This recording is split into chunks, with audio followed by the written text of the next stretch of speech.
In the Serengeti Game Reserve in Tanzania, a vast wilderness, there is an old man named Makonde. Makonde is a former ranger who has been with the game reserve for more than 50 years, from his youth to his old age. During that time, he has devoted himself to protecting wild animals from illegal hunting. People in the Serengeti respect him as a living legend for his perseverance and kindness. Even after retirement, he still volunteers to drive his old car to patrol every day. Young staff in the game reserve often come to him for guidance because of his profound knowledge. The elephants, lions, giraffes, zebras and rhinos are all loved and cared for by him. In particular, he pays great attention to the old animals in the safe area where they rest. Despite his declining health, Mr. Makonde has never let the pressure of age stop him. The weather in the Serengeti has become more severe recently, with temperatures forecast to reach 45 degrees Celsius. Early that morning, the sun was high and shining fiercely across the reserve. The hot air caused many animals to seek shelter under the large trees. However, Mr.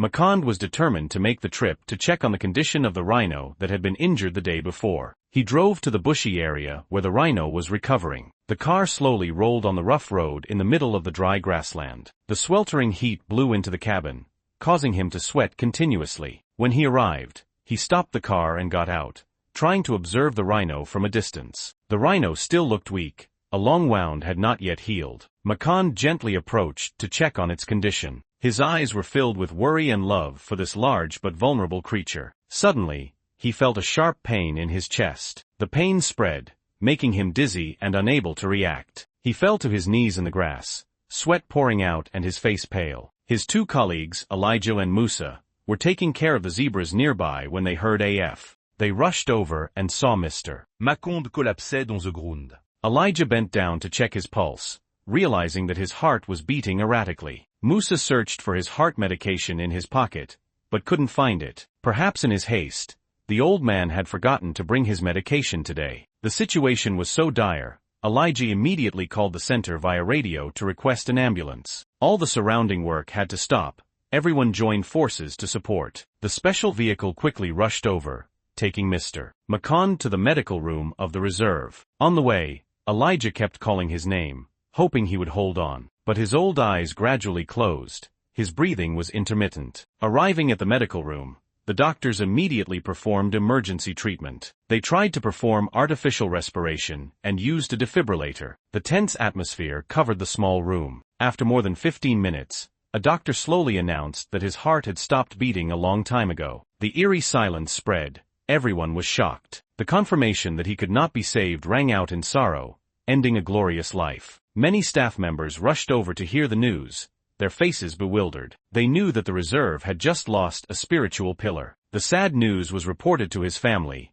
Everyone was choked up. According to Mr. Makonde's wishes, the funeral will be held right at the reserve. Everyone discussed and prepared a ceremony according to the indigenous people's rituals. The next morning, when the sun was still peeking over the horizon, everyone gathered. A simple wooden bed was placed in the middle of the sanctuary's central courtyard. Makonde's body rested on it, his face calm as if he were sleeping. Each person came to see him off, their eyes filled with longing. Elijah stood beside him, his trembling hand gently touching the old man's hand, recalling old memories. Musa quiette Lily en un sans stick, praying softly. Sudan lit, à Roaran, out from the sanctuary's gate. Everyone turned around in panic, realizing a large male lion was approaching. It slowly walked through the crowd, its eyes filled with majesty and mystery. Everyone was scared, quickly looking for a place to hide. The lion growled as if to announce its presence, but did not show any aggressiveness. It approached the wooden bed where the old man was lying. No one dared to say a word.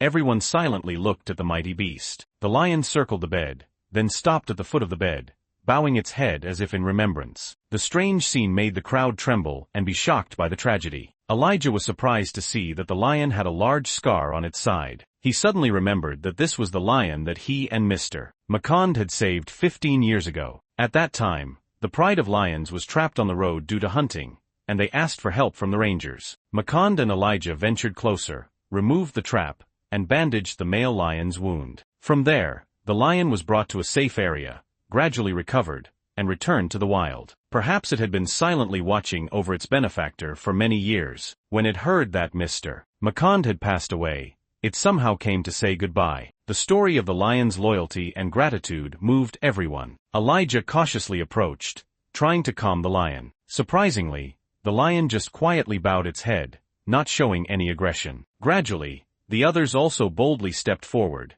sharing the sacred moment. The initial fear disappeared, replaced by a common grief for the old man's passing. After the funeral ended in the central courtyard, everyone carried his body to a grassy field where he had loved. The lion continued to slowly follow behind, roaring endlessly as if expressing his pain.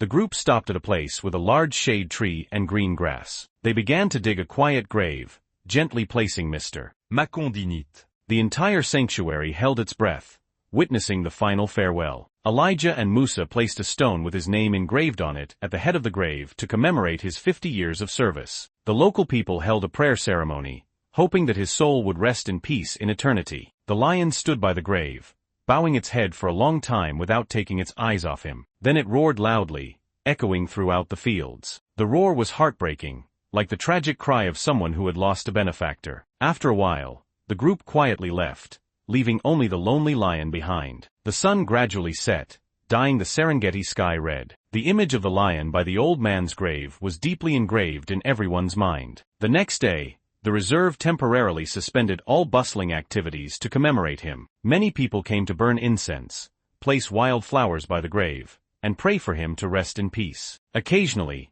people saw the lion return to visit the grave, quietly contemplating. For it, Mr. Makonde was the one who gave it the chance to live, and now it is repaying its gratitude by commemorating him. Elijah and Musa also often went to the grave to talk with him, continuing the dream of preserving wild nature. The story of the old man Makonde, the legendary former ranger, will live forever in the memory of the Serengeti Reserve in Tanzania, along with the eternal love of the lion for his benefactor. Dear friend, thank you for taking the time to watch the whole video. Don't forget to like and subscribe to the channel to support us. Goodbye and see you in the next episode.